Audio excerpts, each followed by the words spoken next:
Hey everybody, today we're doing a little color along. This is going to be a tad bit different. The freebie is going to go on my Kofi page, the link is going to be below, and once you're done coloring it, you're going to submit it to one of the links.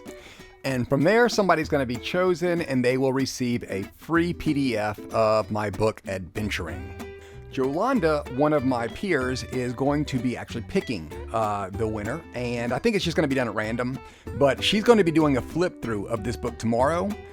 So then you can hear a little more about the details of this, but don't focus too hard on that. We're just going to have some coloring fun. So let's not overthink any of this contest stuff. The pencils I'm going to be using today is the old side-eye. I have not reviewed nor have I used them yet, unless they are pencils I think I already own, but we'll talk about that more next week when I actually try to review them. So let's look at the palette, shall we? It does have a gorgeous palette, which is another reason I wanted to use these pencils. So if we look at our image here, there is going to be a lot of earth tones. So these colors I'm not really even going to use. Is maybe a red or blue scarf, and then the pan is going to be black and white, and all of this is just I'm going to go with wood colors, earth tones, and I just need to make it pop. So I need to figure out how that's going to work using so many browns. Okay, so for this section right here, all these little spheres, I'm picturing like those antique woodwork pieces. So I'm imagining something like a deep cherry oak, something rich, red and brown. So I'm going to keep this whole section right here. The lightest is going to be like this orangish red, with the base being just more of a bark. And then I'm going to bring it into something really deep. So the idea is mainly to work it so it's, it's going to give each shape that spherical look, but I'm going to use these two darker browns, but I'm going to kind of infuse the lighter of the colors, this reddish color, into it. So when I'm blending it, it's really going to pop that out.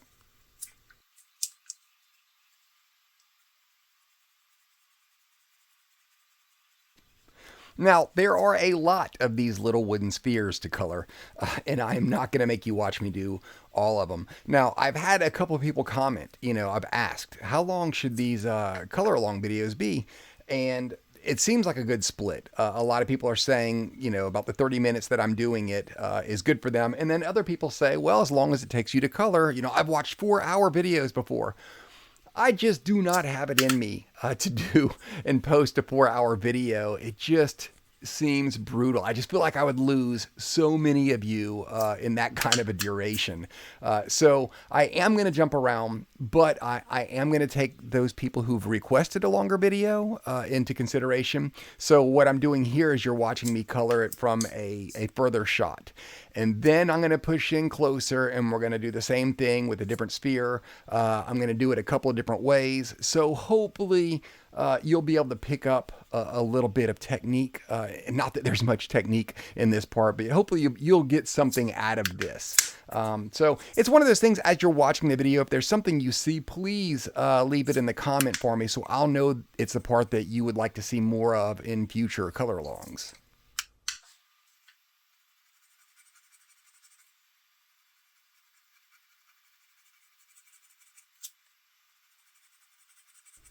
As you can see here, I'm starting with my darkest brown. I want to leave as much tooth on the paper. Normally I might go into it with my base color first and then go over that with the darks.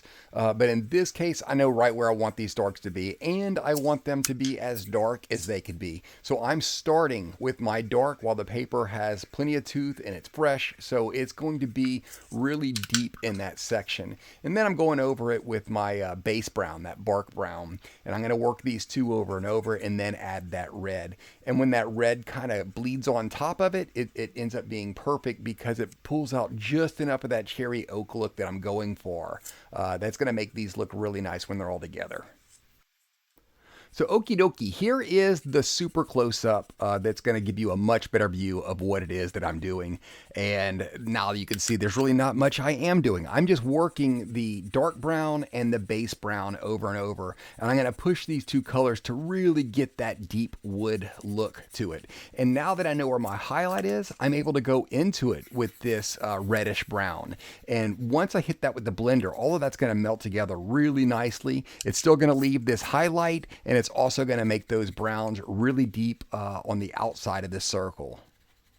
So all I'm doing from this point on is I'm rotating back and forth between dark brown, the medium brown, and that reddish light brown. And I feel it is here that we should bring in our cherry oak music.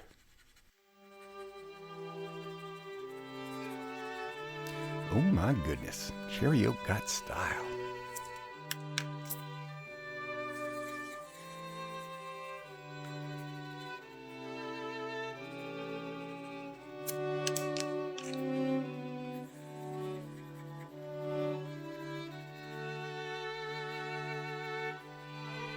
Okay, hold on, cherry oak music. I'm blending here with a soft blender. I'm going with the Carandosh, one of the softest blenders on the market. The reason I'm going with this blender is because I want to maintain those highlighted areas. Now, I've already kind of covered them with that red, so it's not going to be completely white, but at the same time, using something more aggressive would completely blow that white out. It would make it almost a medium brown as opposed to the extremely light brown I want it to be. So I'm just going to work this through, keeping that polished wood look I'm going for. And I'm not worried about getting too aggressive because this blender is just extremely soft and it's going to allow me to get all the highlights that I'm wanting. Okay, carry on.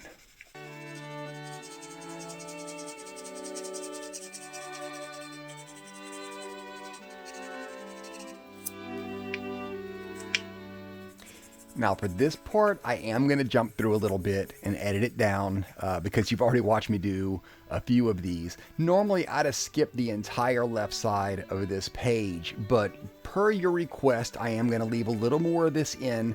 Again, my videos, the color alongs are usually about 30 minutes. I try to keep them down, but this one is about an hour. So I am keeping a little more in it, but feel free to scrub through for this next section, which is just a lot of rinse and repeat.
Yes. So now we're on to the background here. Now I want to go with a nice wood color here as well as here, but I don't want it to go into the wooden beads. So I'm going with a lighter brown on these. So I really like this umber right here a lot.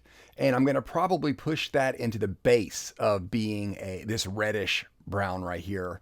And then I'm going to jump back and forth between those two, between the light and the dark. But the real dark, I'm going to use this chocolate brown, but I don't see using that too much, mainly because I don't want it to bleed into the dark of these beads. So through all that, I just don't want to wash any of this out. And honestly, I don't really know the highlights or how I'm going to do these. So I'm just going to kind of play it by ear. So let us have fun together, shall we?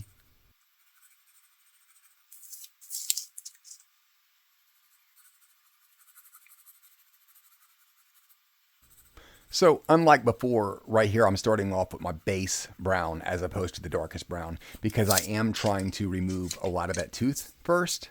And the last thing I want is to put a really, really dark brown right next to those beads, and they're really, really dark brown. I want to pop them out as opposed to making them blend in. And the best way to do that is to remove as much of the tooth from the paper as I can, while still being able to maintain some of this dark brown. But in doing that, it's going to remove any chance of this dark brown ever becoming as dark as it possibly could be.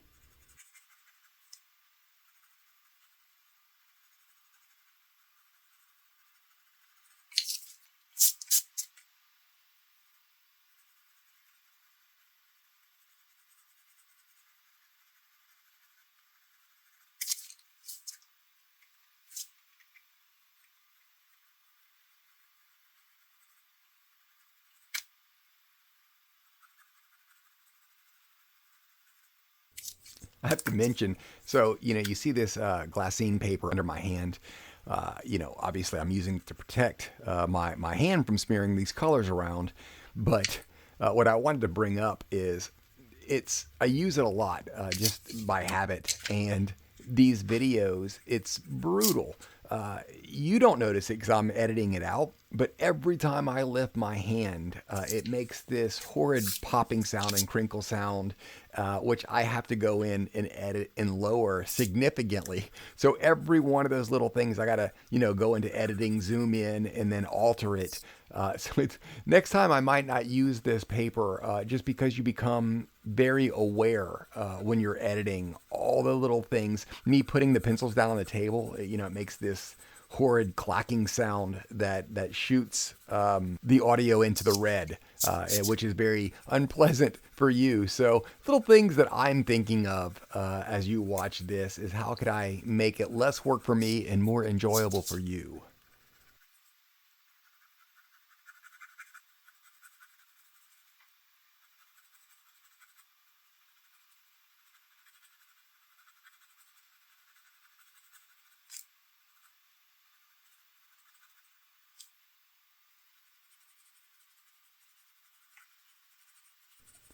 And as it is that I like to give a good balance between talking, silence, and music, I think it's time for some music for those who have made it this far.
Okie dokie, hold the music.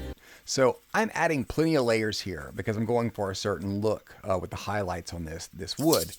So I'm going to go into it with a mid-range blender. This is a Grizzeye. It's definitely one of my go-tos in this category. The reason I'm using it here is because I do want it to keep the highlights, but at the same time I am also trying to wash them out a little bit.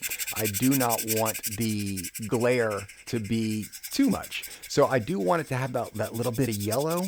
I don't want any white coming through, and I do want to push these colors together really well, which is why I'm going with a mid-range. It will accomplish that. The Caran d'Ache that I used earlier probably wouldn't have blended it as much. It wouldn't have pushed those colors together on top of themselves, leaving that highlighted, that glare area a little bit too bright.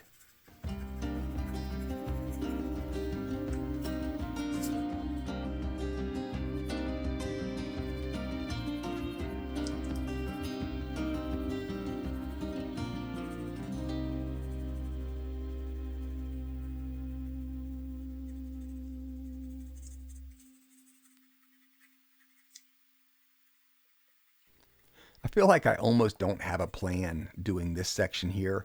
It looks like it could be some kind of a floral design. And of course I want to keep it all brown as if it was all carved out of the same piece of wood.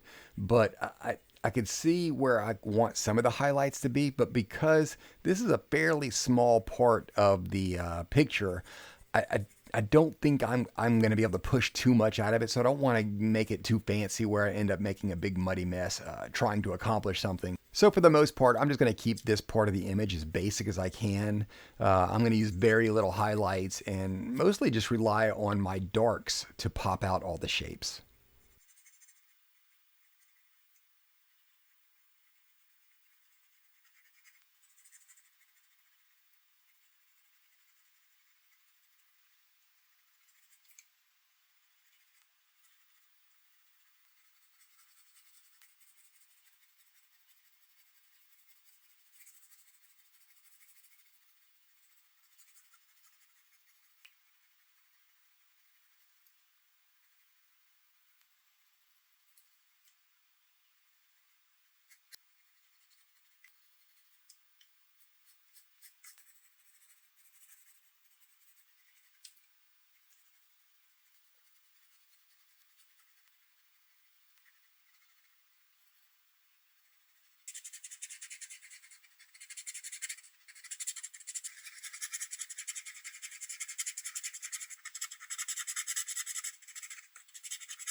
And as you can see here, I'm kind of flying through this part. There's really nothing fancy I'm doing here. I'm just adding some darks under the beads. And I'm going to have the highlights up against the edge.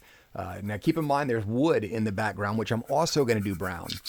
I really debated on doing it like a tattered paint color, like maybe a soft teal or something with the wood showing through, but then I realized that's too fancy and I'll mess it up. So I'm just going to do the background in brown for now. So because of that, I don't want this brown to come all the way to the edge. So you can see right there where I'm leaving this subtle little lighting, and that's to separate this little brass brown color from whatever color I'm going to use in the background for the wood.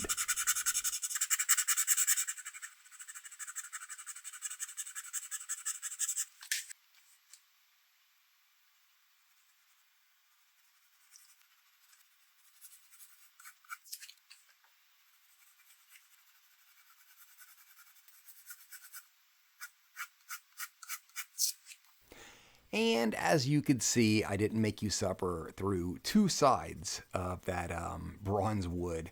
So I showed it pretty close up, and then I did a good piece of it on the right, but the left is honestly just a rinse and repeat of what I did before. So now what we're watching is I'm working on the wooden background.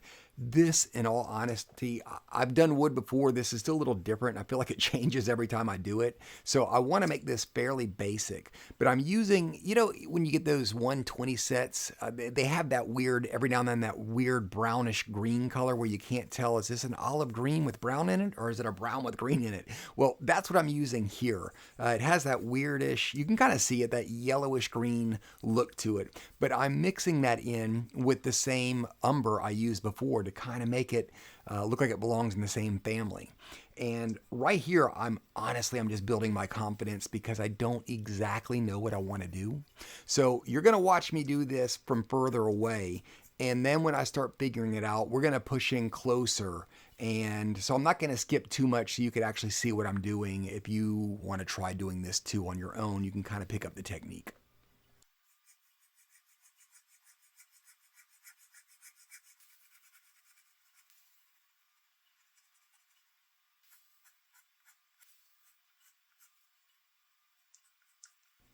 Now, how about a little wood music?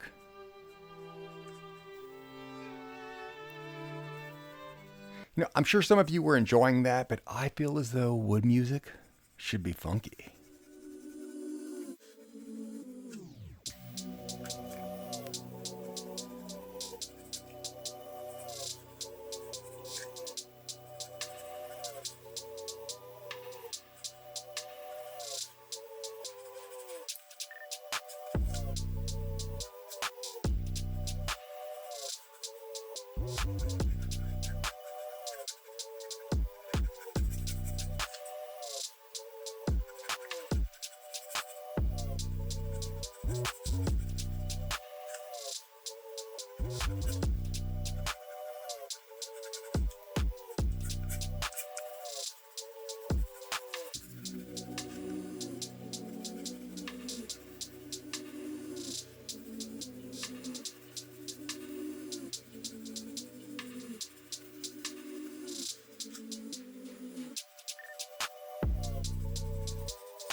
Okay, so if you do not mind, I'm going to speed this part up just a tad, not too much, not as much as I would on a time lapse, just because you've seen me do it now up close, and you're about to see me do it again up top, and I will play that one at regular speed.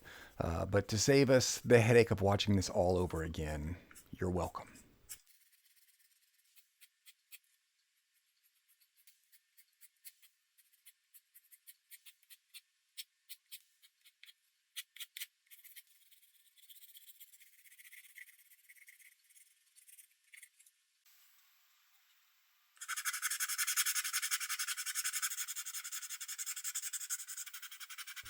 And as you see here, most of the time when I'm blending something, I leave the outside edges a little lighter, especially when it's bumping up against dark.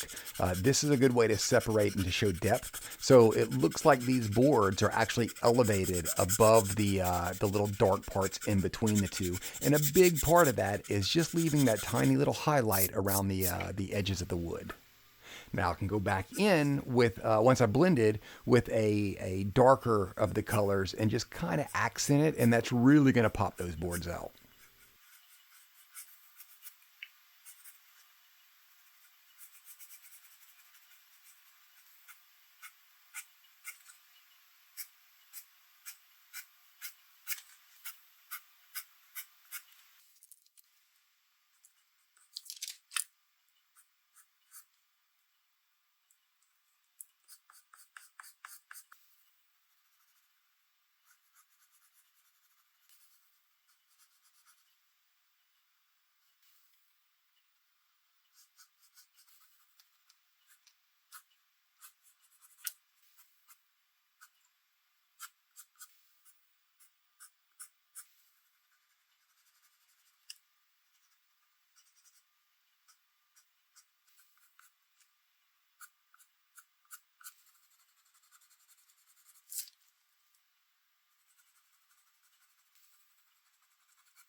Oh, and a little FYI for you.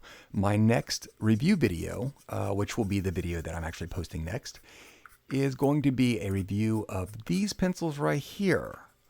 So at this point, I'm pretty sure I have my opinion locked down, though I haven't explored a lot of the colors. I think I am going to do his scarf in a red, and because of that, I'm just trying to get a better feel for some of the vibrant colors in this set, but I think that'll tell me a little more. But at this point, do you think it's going to be a yay or a nay set of pencils? I can tell you this. These pencils look identical to another set. It's a little, what I would consider a little diamond in the rough set. And when I opened the tin up, I was ecstatic to see that these were the same as the particular set that I happen to like a lot, to the point that I was thinking, oh, these are definitely white labeled. But what I'm going to have to do for the review video is actually go back to those pencils to see if they are indeed not just wrapped in the same body, but will it be the same lead?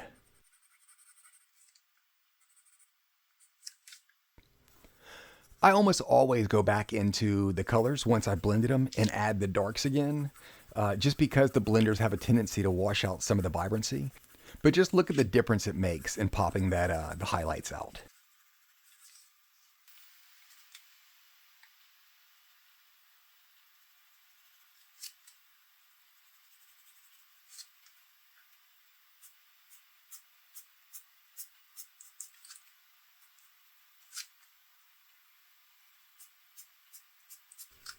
As far as this paper here, I wanted like a parchment look, but out of the 120 colors that this set did offer, it didn't offer that cream color. When you think of a parchment paper, I wanted like a washed out yellow, close to almost like a peach, if you would, with a little more yellow in it. But it didn't have anything like that. So even the light umber wasn't quite light enough. So what I'm doing is going into it with a brown, and then I'm going to go on top of that with another type of khaki color. And I'm hoping that when I blend these two together, it will give the result that I'm wanting.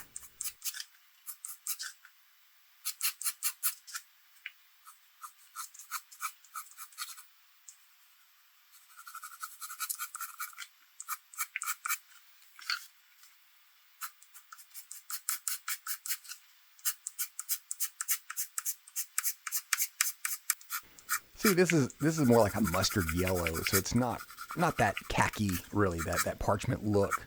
So we're gonna see what the blender can do with these two together. But it is a huge jump between that dark brown to this mustard colored. So I'm not sure what it's gonna do.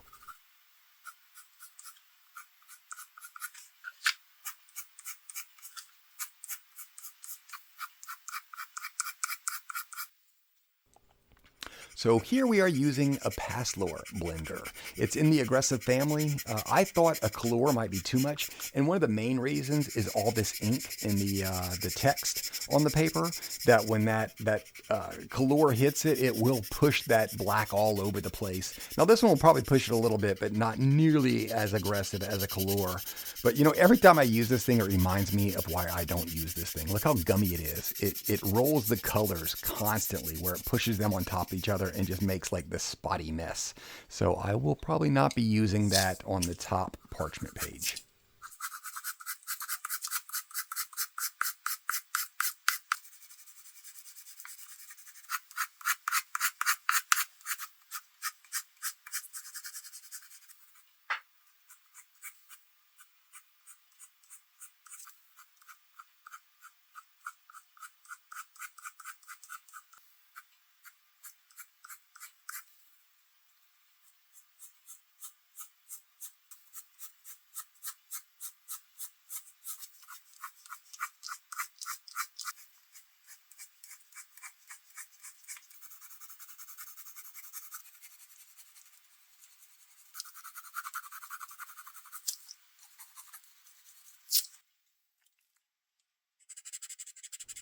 You blew it, Passler. We're going back to Grizzeye.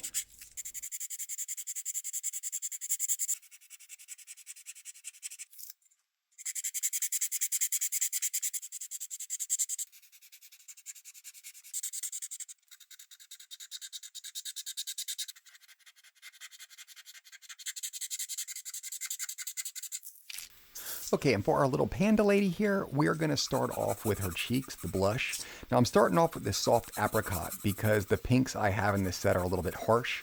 So again, I'm taking some of the tooth out of the paper. So when I do put the pink on top of this, it won't be too much. I want it to be a very subtle hint. So I'm just going to work these layers until I get the shade of blush that I want. And I'm also doing this first because the eyes are going to be black. So I don't want this pencil hitting that black and then pulling that all over into our white and pink cheeks. So I'm just going to do this here, and then I'm going to cover this much softer pink with the black when I do get to the eyes.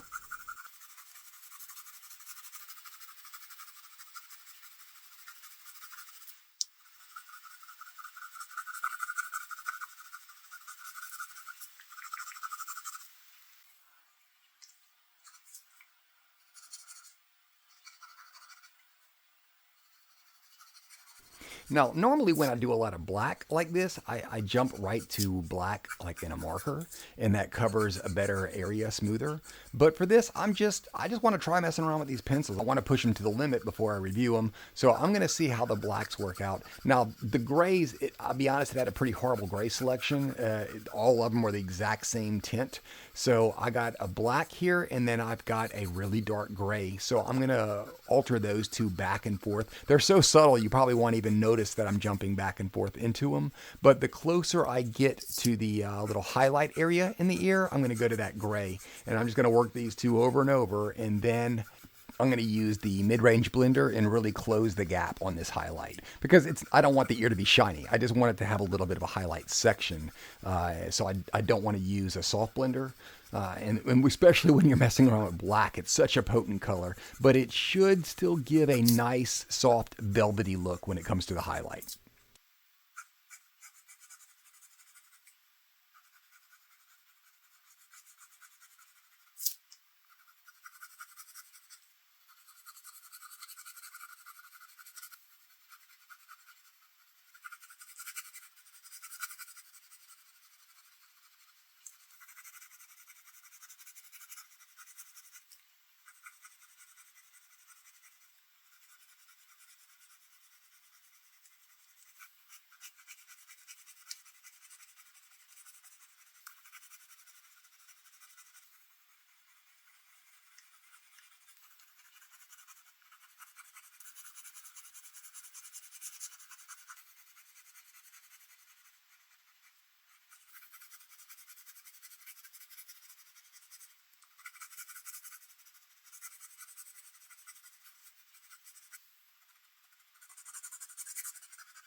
So watch how soft it makes the highlighted areas look with the mid-range blender. And again, if I would use an aggressive blender, it would pretty much just wash it out altogether and the whole thing would be black. But this one does a really good job of making this look like it would be the panda's fur, almost like velvet.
It's funny because I'm getting kind of excited looking at the, from this distance, looking at the ear. You could really see what I was talking about, where it looks just almost like a little plushy ear, where it's a soft suede type material. And I'd start thinking, well, yeah, it's going to be great. Her eyes going to look like that. The patches of her eyes, her arms. I think all in all, it's going to give it such a soft, delicate look to this character. And I think that's kind of better than the look I was originally imagining in my head. And I think the biggest reason for that is because I am playing around with black. Black and red are two of the messiest colors when it comes to color pencils, especially cheaper ones, where it has all the pigment, the dust everywhere that just makes a mess. And I do have quite a bit on this paper. You can't really see it, but when you're right on top of the paper, you notice it. But I'm happy, I guess, because I just wasn't expecting such a soft look with using this much black, and I'm really digging it.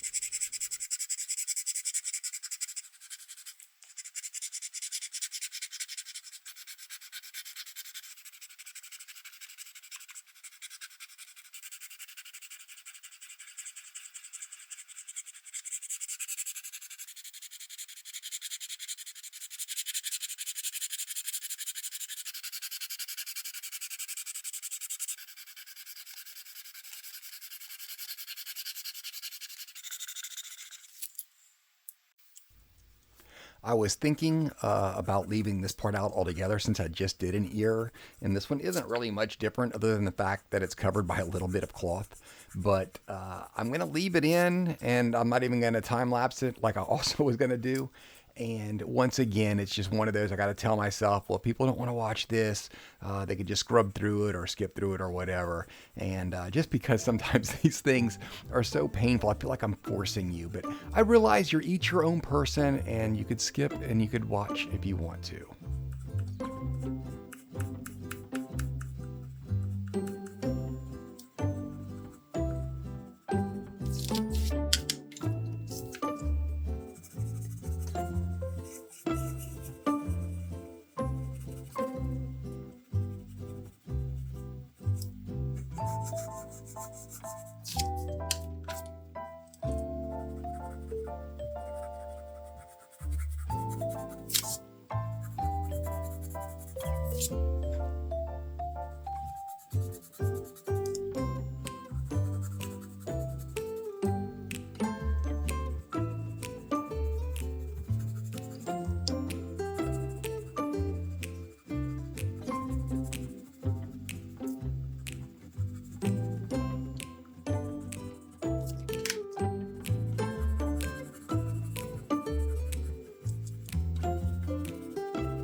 Now, I will only be doing this one eye just because there's really not much to it. I don't want it to be completely flat. So you can see where I'm kind of making her bottom eyelid. I'm just going to just kind of pull this out by doing some darks and leaving some highlights. But other than that, it's pretty much a flat surface that I'm going to try my best to make a little more interesting than just being flat. But anything that you're wanting to learn, I'm pretty sure you could learn from just watching this one eye as opposed to me doing both of these things on camera.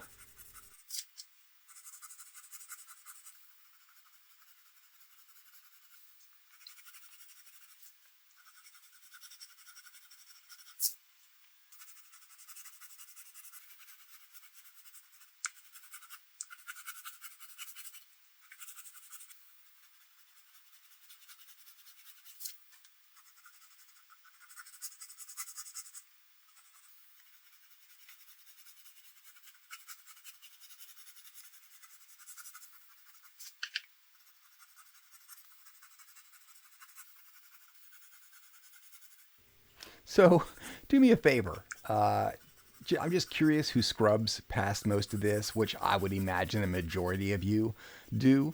But when you leave a comment, just subtly put a number 1 before your comment. So I know that you made it this far. Now, you might have got lucky and stopped scrubbing right at this part where I'm saying this, but I'm just really curious. Some of you who have sat through this entire thing, 40 minutes plus of me coloring this character. So I'd just be interested to see. So whatever comment you leave, just put a number 1 in front of it.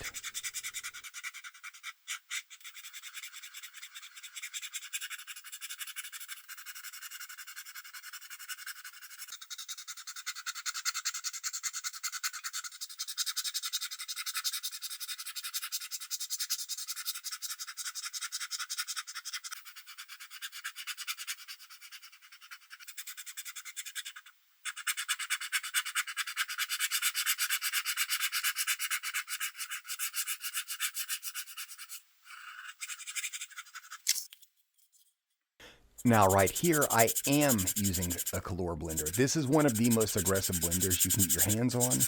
The reason I'm using it is because I do want to blow out that pink. I want to spread it so it basically goes into a gradient of nothingness. And it's going to give a really, really soft look. I cannot get the same look with a soft blender and barely can get it with a mid-range, but this is perfect for washing those colors out.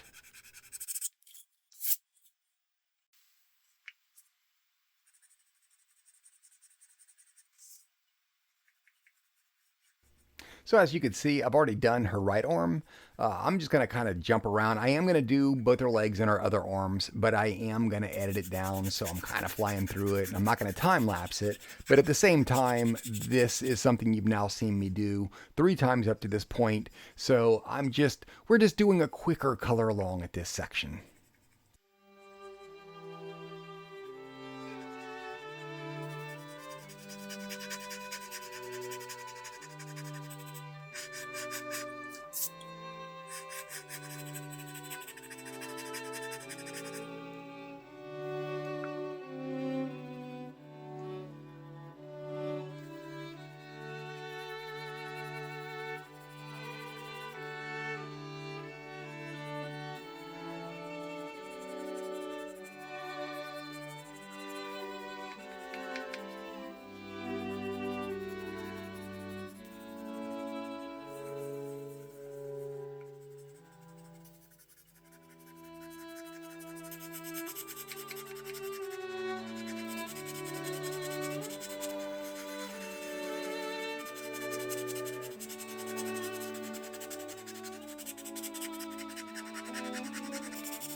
And finally, on to our last color, which is going to be the red.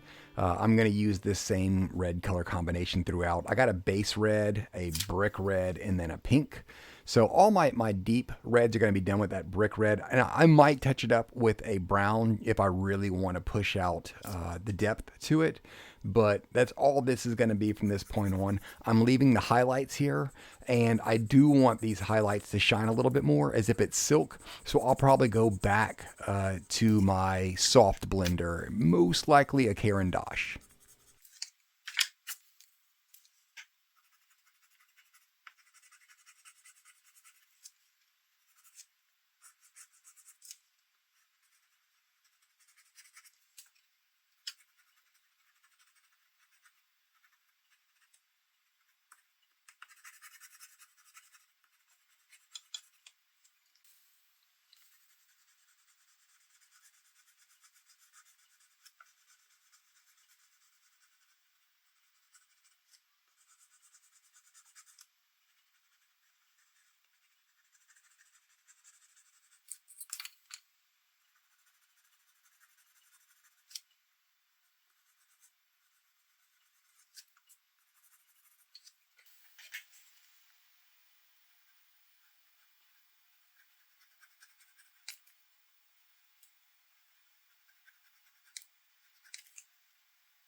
You know me, for that last little touch, I like to add just the subtleness of a background, and my favorite go-to is that soft baby blue. It just seems to highlight and accent all the colors that I usually use. And this palette works perfect for it. Between the earth tones and that brown and then the reds, this blue is going to go beautifully. But again, I'm not going to do the whole thing. I'm just going to touch it up here and there. Very subtle hint of a background, and I think that's going to pull this whole thing together just beautifully.